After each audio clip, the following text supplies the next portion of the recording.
अथ मंगलाचरणं शुक्लांगवं विचारसार परमं माध्यं जगद्व्यापनीं वीणा पुस्तकधारणीं भवदां जाड्यान्धकारापहाम् हस्ते यशपाटकमालिकां विद्यति पद्मासने संस्थितां वन्दे तां परमेश्वरीं भगवतीं बुद्धिप्रदां शारदाम्। प्रवक्ता आधार पुरुषस्य नाम डॉक्टर कृष्ण नारायण झा, सहायक प्रोफेसर शाही जूथाला संस्कृत महाविद्यालय मझौलिया पश्चिमी चंपारण बिहार। अद्य शीर्षकं हितोपदेशः कथामुख गदेवं पद व्याख्या कक्षायाम उपशास्त्री हितोपदेशः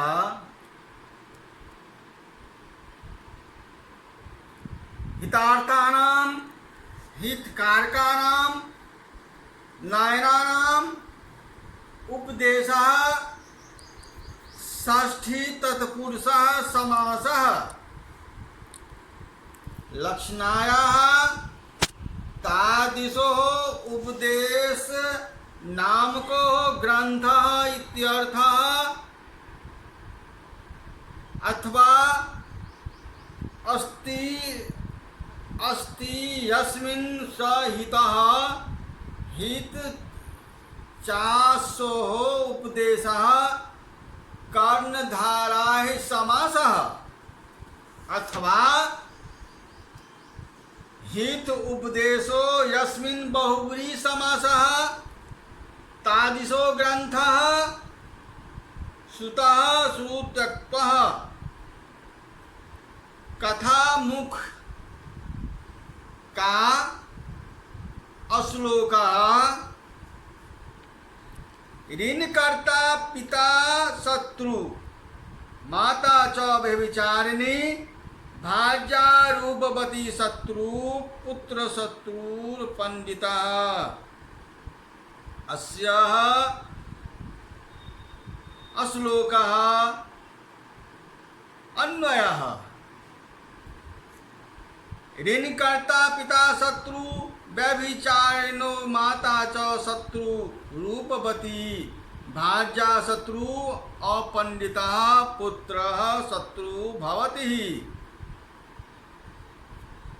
अस्मिन् श्लोके महाकवि नारायण पंडितो रचितः हितोपदेशः मित्रलाभः उद्धितो अस्ति। अस्य व्याख्यायाः ऋणकर्ता पदुच्चं गृह्यता पिता अर्थात जनकः शत्रु अर्थात वैरी पुत्रवधकरी भवतीति भावः। व्यभिचारिणी व्यभिचारपानां माता जननी च शत्रुवैरिणां भवति शेषः।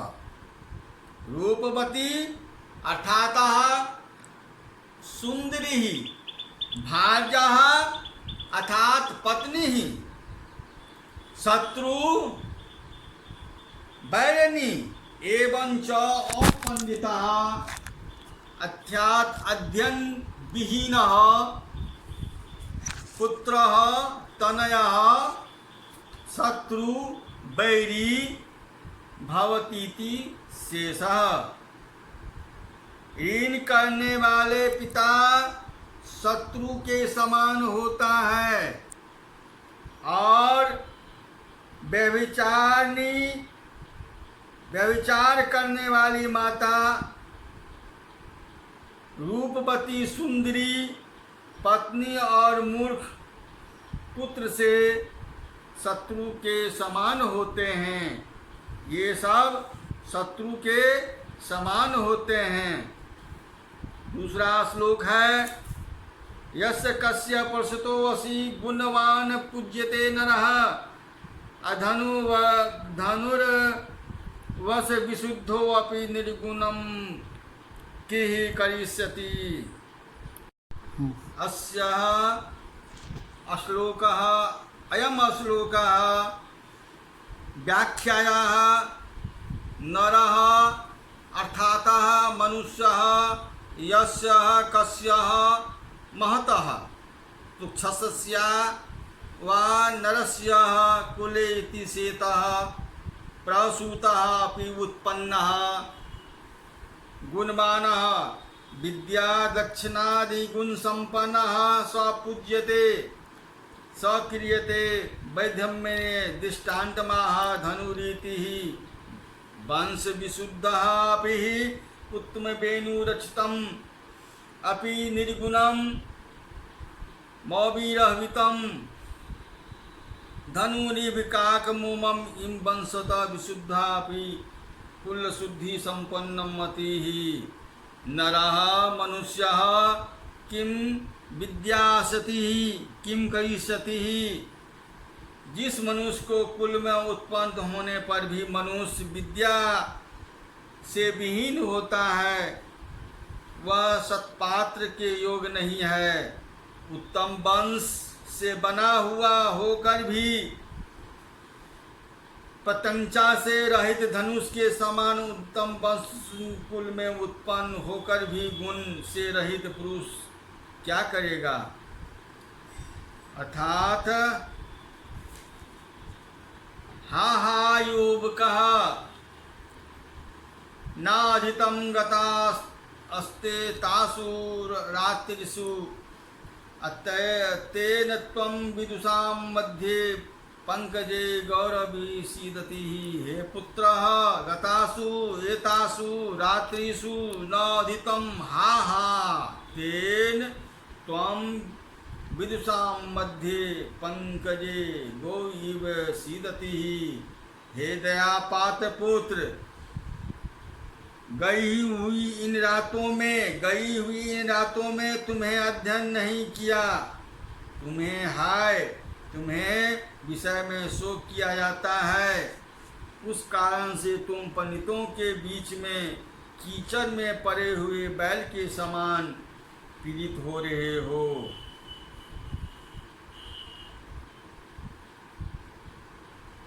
ततः कदाचित् मे तम युवा गुणवन्तः क्रियताम् ततः तस्मात् कारणात् इदानीं सम्प्रति एते इमे मम पुत्राः तन्वयाः कथं तेन प्रकारेण गुणवन्तः विद्या गुण अलंकारः प्रसन्नः क्रियन्ते धीयतां यस्मात्। इसलिए हे मेरे पुत्र, कैसे विद्या आदि गुणों से संपन्न बनाए जाए, क्योंकि आहार निद्रा मथुनेव चव सामान्यमेतत् पशु भी नराणाम धर्मो ही तेषाम् अपि को विशेषो धर्मेण हीनाम पशु भी समानः। आहार, निद्रा, भय और स्त्री संसर्ग से विषय मनुष्यों के पशुओं के समान गुण हैं, क्योंकि धर्म ही मनुष्यों का पशुओं से अधिक और व्याप्त गुण है। इस कारण धर्म से ही मनुष्य पशुओं के समान हैं। आहार निद्राणाम मैथुनम आहारस्य निद्रा च भयम च मैथुनम च समाहारा द्वन्द्वः समासः। अस्या निद्रां शयनं स्वापः इति भम्मीति साध्यं वयं च साधारण च सामान्यमित्मर्थः धर्मः स्यात् द्वे धर्मः स्त्रियाणां पुण्यचेसी सुकृत विकृत मेरा छंद सह इंद्र बचाहा इंद्र सर्वा। अब कहता है धर्मार्थ काम मोक्षाणाम यस्य को अपि न विद्यते अजलागलस्तन्वस्येव तस्य जन्म निरर्थकम। कहता है जिस पुरुष का धर्म अर्थ काम और मोक्ष इन चारों पुरुषों के बीच से एक भी नहीं है, बकरी के मांस के लोथरे के समान उसका जन्म निष्फल है। धर्मात् अर्थ काम मोक्षाणाम धर्मस्य अर्थस्य कामस्य मोक्षाणाम ते काम द्वंद्वः विद्यते विद्यते अजागमस्तम तस्य निरर्थकम फलम।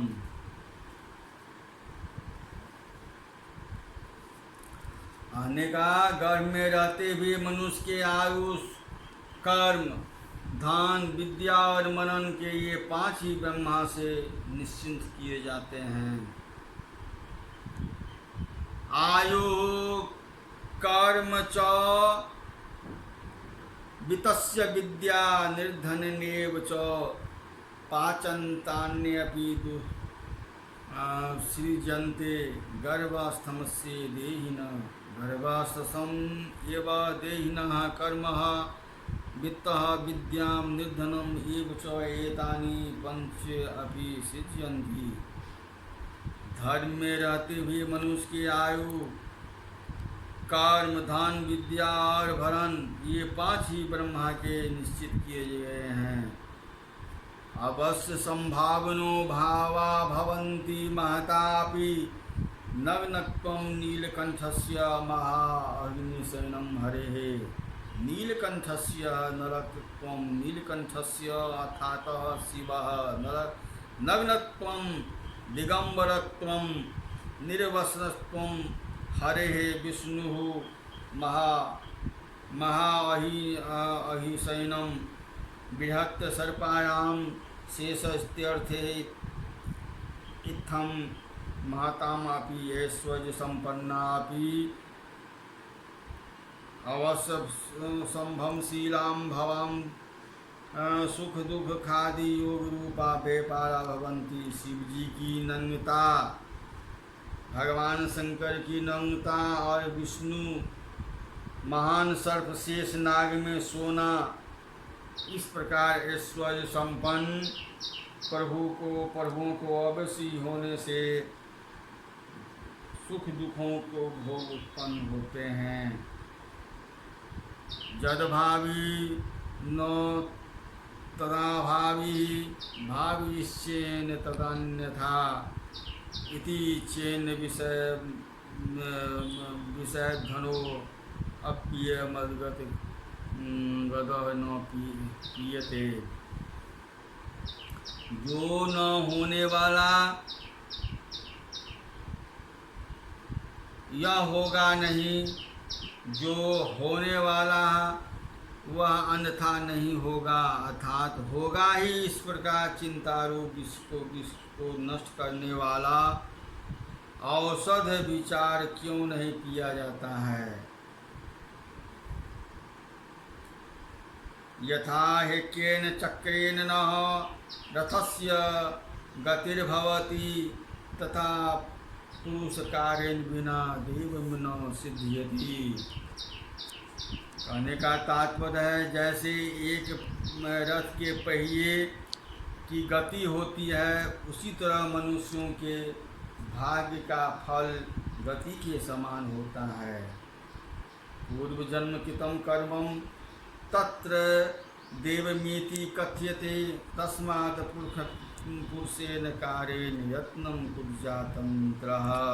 जो जन्म में किया गया कर्म है उसे भाग कहते हैं, और इस कारण से मनुष्य आलस रहित होता भी पुरुषार्थ से यत्न करे, आलस को छोड़ें। देवमपि सन्निधितं त्यजो दुग्धो आत्मनः अनुप्रोगेण तैलानीं तैलभ्यो नात्महति। मनुष्य भाग को विचार कर कर्म के अपने उद्यम को नहीं छोड़ें, क्योंकि मनुष्य उद्यम के बिना तिलों से तेल को पाने के लिए योग्य नहीं होता है। उद्योगम पुरुषम सिंहमुपेति लक्ष्मी देवेन देवमीति कापुरुषा वदन्ति। देवं निहतं कुरु पौरुषम आत्मा सतत्यायत्नेः कृते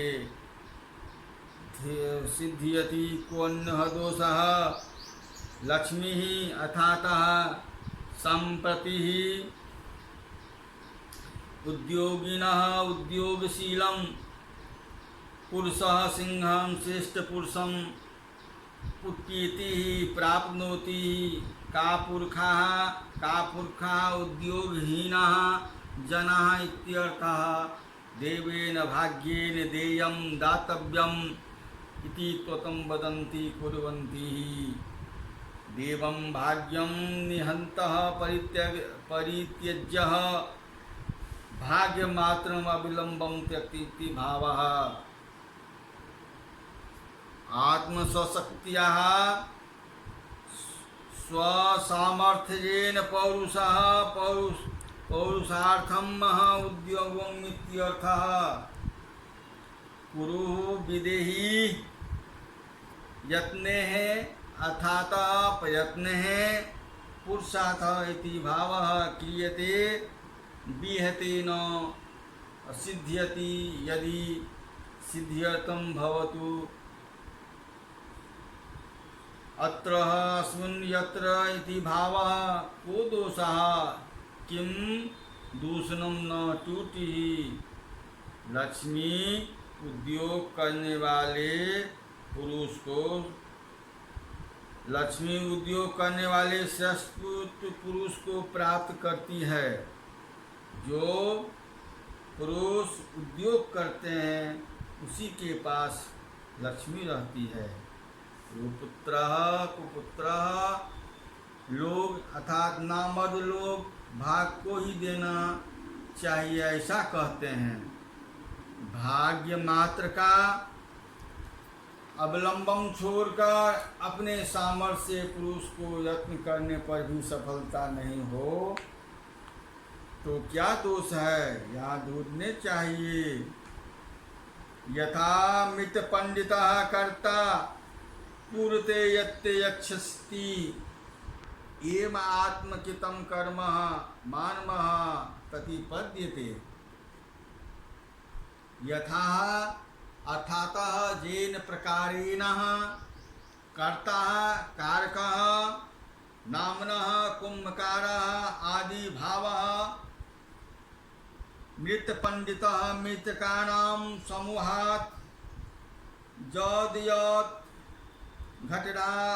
घटराजवासादिकं मृत्तिपात्र विशेषणं गच्छति वाच्छति कीर्ति मिति शेषः। मानवः मनुष्यः आत्मकितः स्वविहितं कर्म क्रियाः शुभ अशुभ रूपान् मिति शेषः प्रतिपद्यते प्राप्नोस्ति। जैसे बनाने वाला कुम्हार मिट्टी के पिंड आदि को गढ़ते हैं, घड़ा को गढ़ते हैं, बनाता है, उसे मनुष्य को अपने किए गए कर्म का शुभ या अशुभ फल होता है। काकतालीय वत प्राप्तः दृष्टवापि निमिखं गतः न स्वयं वैतिक्यमदते पुरखा पुरुषार्थ अपेक्षते। कहने का तात्पर्य है कालितीयम न्याय से कौवे का आना उसी समय उसे समीप तारक फल गिरना अस्माकक संयोग से कहते हैं। प्राप्त खजाना को आगे देखकर भी भाग्य स्वयं नहीं लेता है, उसको लेने के लिए पुरुषार्थ की उपेक्षा करता है। उद्यमेन ही सिद्धियन्ति कार्याणि च मनोरथे न हि सुप्तस्य हितसिंहस्य प्रविशन्ति मुखे गुणाः हि कार्याणि उद्यम सिद्ध्यन्ति मनोरथे न हि सुप्तस्य सिंहस्य मुखे मृगा न पश्यन्ति। कहने का तात्पर्य है काज उद्योग से फल होते हैं, काज उद्योग से फल होते हैं, मनोरथ मात्र से नहीं।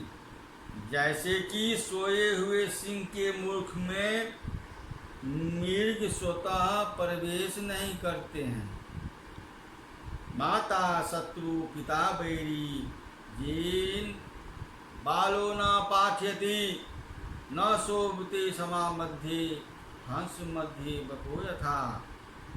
जेन बालो न पाठितः माता शत्रु पिता बैरी बालः हंस मध्ये बको यथा सभा मध्ये न शोभते।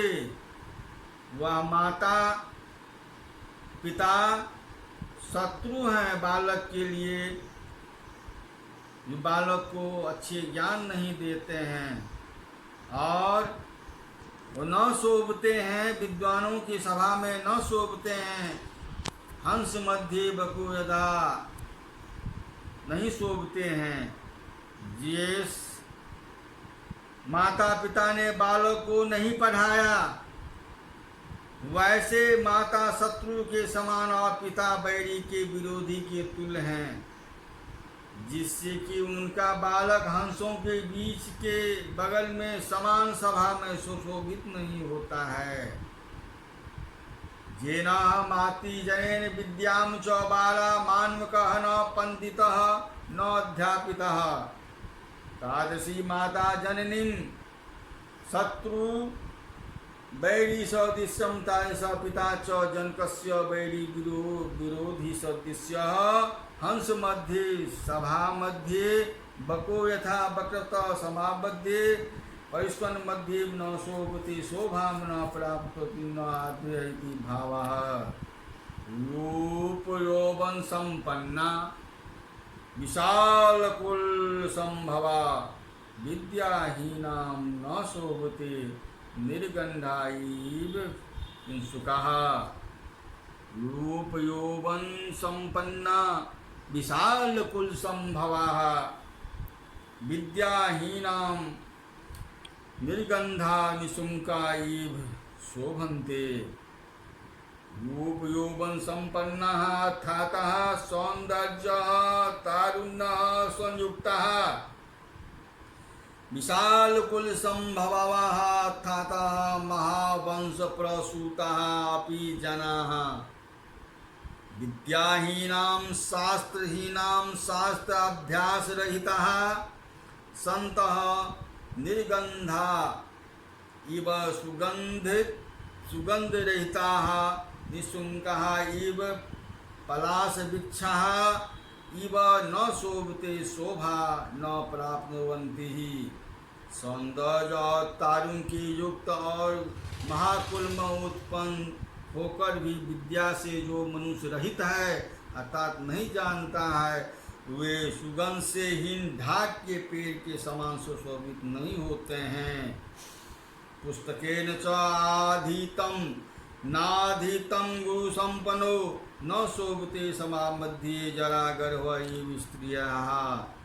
जेन पुस्तकम अधिकम, जो पुस्तक को नहीं जानते हैं, गुरु सन्निधो च न अधितम, और न गुरु के समीप जानने के प्रयास करते हैं, स्त्रिया जड़ गर्भ इव सभा मध्ये न शोभते।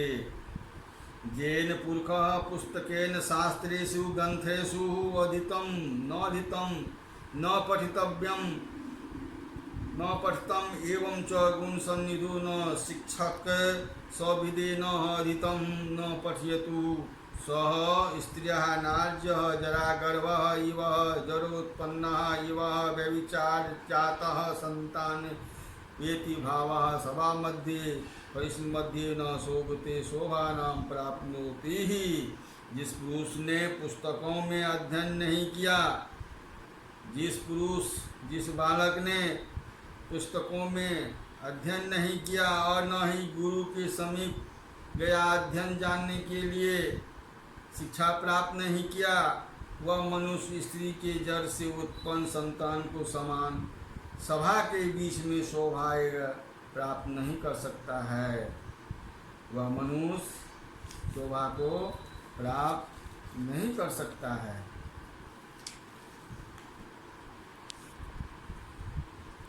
एतत् चिन्तयित्वा राजा महापंडितः सभा कहितवान्।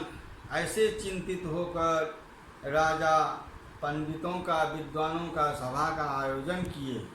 राजोवाचः नो भो पंडिताः श्रूयतां मम वचनः अस्ति कश्चिन् एतं भूतो विद्वानः को मम पुत्राणां नित्यं गुणमार्गगामिनः अनादि शास्त्रशस्ता इदानीं नीति शास्त्रोपदेशेन पूर्वजन्मात् कर्तुं समर्थः।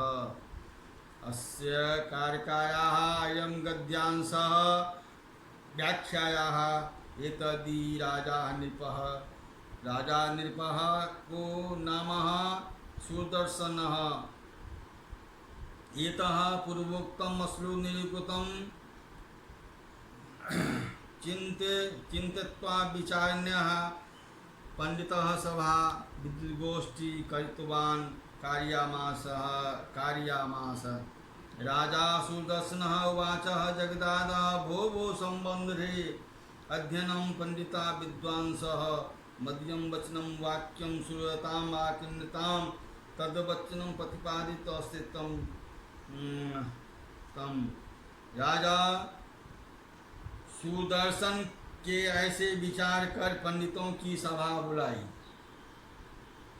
और उन्होंने विद्वान जनों से कहे, क्या कहे, मेरा वचन सुने ऐसा कोई विद्वान है जो मेरे पुत्र को कुमार्ग से अच्छे मार्ग पर अध्ययन के लिए समर्थ हो, नीति शास्त्र उपदेशक से पूर्व जन्म कराने में समर्थ हो। काकः कांची संगतात् धत्ते मारकत्ति धृततं तया तस्मिन् ध्यानं मूर्खो याति प्रतिभावान्।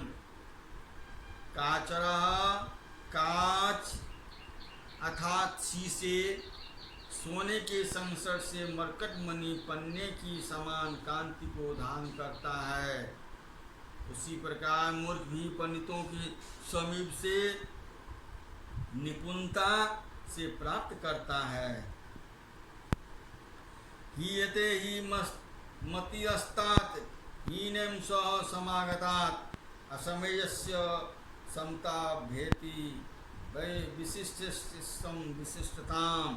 हेतातः मतिहीने समागतः हीयते समय समागता ताम समस्ता मति विशिष्टा मति तातः हे वत्से मति अथातः बुद्धि हीन है नीचे है सह रूपम समागताम संसर्गातात हेयते क्षीयते समय आत्म तुल्य जने सह तमः समागताम संसर्गतात समताम तुल्यताम इति प्राप्नोति एव न वैशिष्ट्ये स्वास्मात् प्रतिष्ठे स समम समागताम संसर्गतात् विशिष्टताम प्रविष्टताम इति प्राप्नोति निश्चितम हे वत्स। अस्य श्लोकस्य हिंदी अनुवादः हे वत्स बुद्धि अपने से हीन पुरुषों के समान होने से हीन हो जाती है, अपने बराबरी के पुरुष समागम होने से तुल्यता को प्राप्त होती है, एवं अपने से बड़े पुरुषों से समागम होने से विशिष्टता प्राप्त होती है। अतएव महापुरुषों की महापुरुषों की संगति करनी चाहिए। अब हम अगले पाठ में कथामुख का थोड़ा अंश रह गया है। अर्थांतरे विष्णु गुणाम सर्वा महापंडिता सकल नेकी शास्त्रत्व योगी स्थिति ही। और आगे के पाठ में मैं हितोपदेश अर्थांतरे विष्णु नामा महापंडिता से हम गद्यांश से शुरू करेंगे। समाप्तम संपूर्णम।